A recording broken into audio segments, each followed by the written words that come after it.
kami mahasiswa Universitas Internasional Batam ingin menampilkan video sosialisasi tentang hubungan nilai-nilai Pancasila dan COVID-19. Halo, perkenalkan nama saya Zulfinia Nur Karimah, nomor NPM 1941069. Halo, perkenalkan nama saya Cindy Tamputri dengan NPM 1941043. Nama saya Sylvia Nadila Patikawa dengan NPM 1941012. Sebelum kita melanjutkan ke bagian inti materi, saya akan menjelaskan mengenai apa saja yang akan kita sampaikan dalam sosialisasi ini. Jadi sesuai judulnya, yang akan kita sosialisasikan adalah mengenai COVID-19 dan pengamalan nilai-nilai Pancasila. Jadi kami akan membahas yang pertama, penerangan sekilas tentang COVID-19 dari mulai gejalanya, apa itu COVID-19 dan pencegahannya. Lalu yang kedua, kita akan membahas mengenai permasalahan-permasalahan apa saja yang muncul akibat adanya munculnya COVID-19 di Indonesia ini. Di antaranya banyaknya korban jiwa, baik itu yang terinfeksi, sembuh ataupun meninggal. Lalu ada juga permasalahan-permasalahan seperti munculnya hoaks, banyaknya hoaks. Lalu ada juga munculnya rasisme terhadap etnis Tionghoa karena COVID-19 ini pertama kali muncul di Cina pada saat itu. Lalu ada juga penjelasan permasalahan mengenai banyaknya pelanggaran HAM. Salah satunya adanya pelanggaran penagihan terhadap debitur. Jadi banyak sekali orang-orang yang berhutang itu ditagih tanpa memperhatikan kondisi pada saat ini mereka sedang kesulitan karena krisis ekonomi akibat COVID-19. Dan juga ada banyak masalah lainnya akan kita bahas. Setelah pembahasan masalah tersebut, kita akan membahas mengenai solusi apa yang sebaiknya dilakukan oleh kita sebagai masyarakat Indonesia untuk menghadapi masalah tersebut. Masalah-masalah tersebut ada solusi secara umum, ada juga solusi yang dikaitkan dengan pengamalan nilai-nilai Pancasila. Jadi diharapkan setelah kita semua mendengar pembahasan ini, kita akan memahami permasalahan COVID-19 beserta apa sih yang harus kita lakukan sebagai masyarakat Indonesia agar apa yang kita laksanakan sejalan dengan apa yang tercantum dalam nilai-nilai Pancasila. COVID-19 adalah penyakit menular yang disebabkan oleh virus corona yang menyerang sistem pernapasan pada manusia dan menyebabkan infeksi saluran pernapasan. Apa itu virus corona? Virus corona adalah sebuah virus yang ditemukan pada manusia dan hewan. Sebagian virusnya dapat menginfeksi manusia serta menyebabkan berbagai penyakit, mulai dari penyakit ringan seperti flu hingga penyakit-penyakit yang lebih fatal dan mematikan. Penyakit ini pertama kali muncul di Wuhan, Tiongkok pada bulan Desember 2019. Pencegahan COVID-19 lakukan 5 hal ini untuk mencegah tertularnya virus. 1. Tangan. Cuci tangan lebih sering karena dengan mencuci tangan kita dapat membunuh kuman-kuman yang ada di dalam tangan kita. 2. Siku untuk menutup mulut saat batuk. Ketika kita batuk, lebih baik kita menutup mulut kita dengan siku daripada telapak tangan. 3. Wajah. Jangan sentuh wajah selesai kita memegang sesuatu. Lebih baik tidak memegang bagian tubuh lainnya seperti wajah. 4. Jarak. Jaga jarak aman ketika dianjurkan untuk physical distancing minimal 1 meter dari orang lain. 5. Di rumah aja. Usahakan di rumah aja. Seluruh dunia menganjurkan masyarakat untuk stay at home karena kita dapat memutuskan rantai tali penyebaran virus. Selanjutnya saya akan membahas mengenai permasalahan apa saja sih yang muncul akibat adanya COVID-19 di Indonesia ini. Yang pertama, yang sangat viral adalah mengenai jenazah perawat yang ditolak dikuburkan di satu desa. Jadi ada suatu perawat yang dia itu merawat pasien-pasien yang memang terkena COVID-19 juga lalu terinfeksi sampai hingga akhirnya meninggal. Namun sayangnya pada saat perawat tersebut akan dimakamkan di Semarang pada saat itu jenazahnya ditolak oleh warga setempat gitu. Tentunya hal ini hal yang sangat tidak sesuai ya, karena bagaimanapun jenazah seharusnya diperlakukan dengan baik gitu, tidak sampai ditolak ditolak seperti itu. Kalaupun memang takut tertular, seharusnya penanganan dari masing-masingnya sendiri gitu, bukan menolak jenazahnya. Lalu ada juga permasalahan mengenai masalah pabrik. Banyak sekali perusahaan-perusahaan yang disegel, yang ditutup oleh pemerintah dikarenakan tidak mematuhi protokol keselamatan COVID-19. Jadi perusahaan tersebut ditutup dikarenakan SOP-nya tidak sesuai gitu.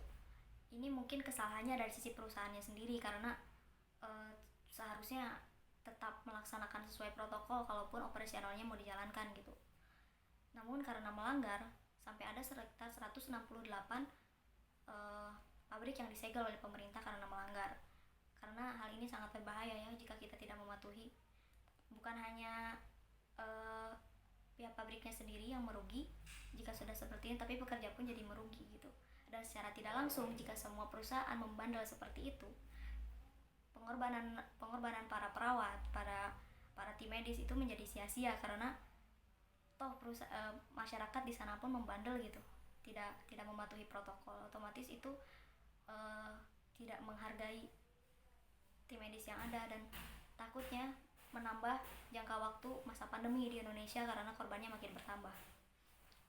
Yang ketiga adalah mengenai masalah rasisme. Jadi di suatu tempat ada seperti suatu tempat yang menolak etnis Chinese untuk menjadi customer mereka. Jadi bahkan tidak hanya di Indonesia gitu, banyak sekali orang-orang asing di luar sana yang melarang orang-orang beretnis Chinese itu untuk masuk ke restorannya atau masuk ke kliniknya gitu, karena mereka sangat takut gitu akan tertular. Hal itu merupakan tindakan rasis, karena bagaimana seperti kita tahu, tidak hanya etnis Chinese saja yang bisa terkena, siapapun bisa gitu. Jadi ini merupakan persoalan menyangkut ras.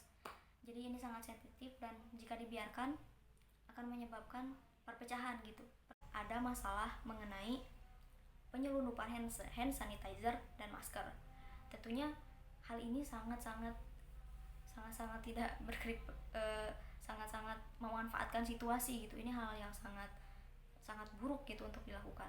Karena sebagaimana kita tahu, hand sanitizer dan masker itu adalah hal yang sekarang sangat-sangat dibutuhkan di masa pandemi ini.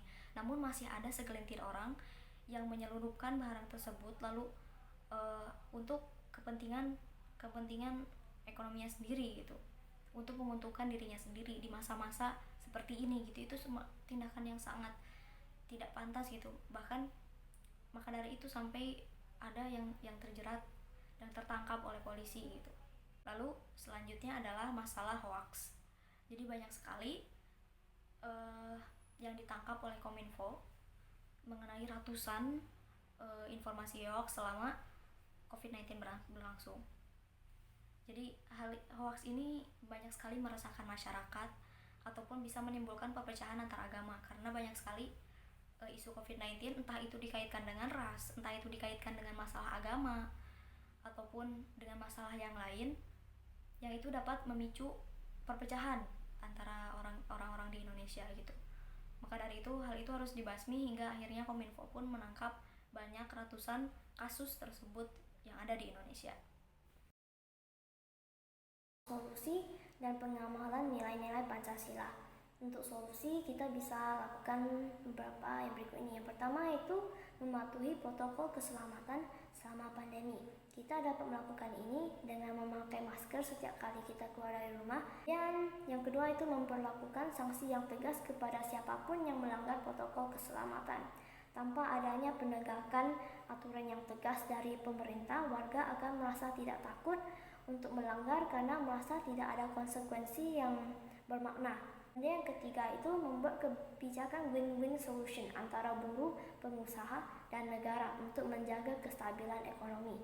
Nah, dari pihak negara dapat menurunkan pajak untuk meringankan beban pengusaha. Kemudian yang keempat itu menjaga kerukunan dan saling membantu untuk menjaga keharmonisan dalam hubungan bermasyarakat. Demi protokol dan kebijakan yang dikeluarkan pemerintah untuk bekerja dengan baik, untuk berjalan dengan lancar, butuh kerjasama dari warga. Jadi penting untuk menjaga kerukunan sesama warga. Selanjutnya saya akan membahas tentang pengamalan nilai-nilai Pancasila. Yang sila pertama berbunyi ketuhanan yang Maha Esa. Kita tahu bahwa Indonesia merupakan negara yang menganut nilai keagamaan. Warga Indonesia semua berhak dan wajib untuk memegang dan mempercaya sebuah kepercayaan dan melaksanakan ibadah sesuai dengan kepercayaan mereka masing-masing. Sila kedua berbunyi kemanusiaan yang adil dan beradab.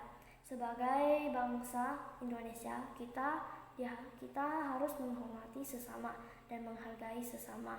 Dengan begitu, kita dapat menciptakan lingkungan yang damai dan rukun, karena kita mengerti bahwa setiap makhluk itu, bahwa setiap warga itu layak dan pantas untuk diperlakukan sebagaimana seorang manusia pantas diperlakukan.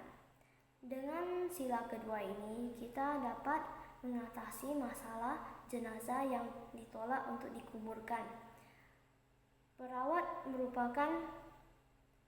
Sebagai seorang perawat, mereka mempunyai jasa yang besar dalam membantu kita dan membantu pasien corona.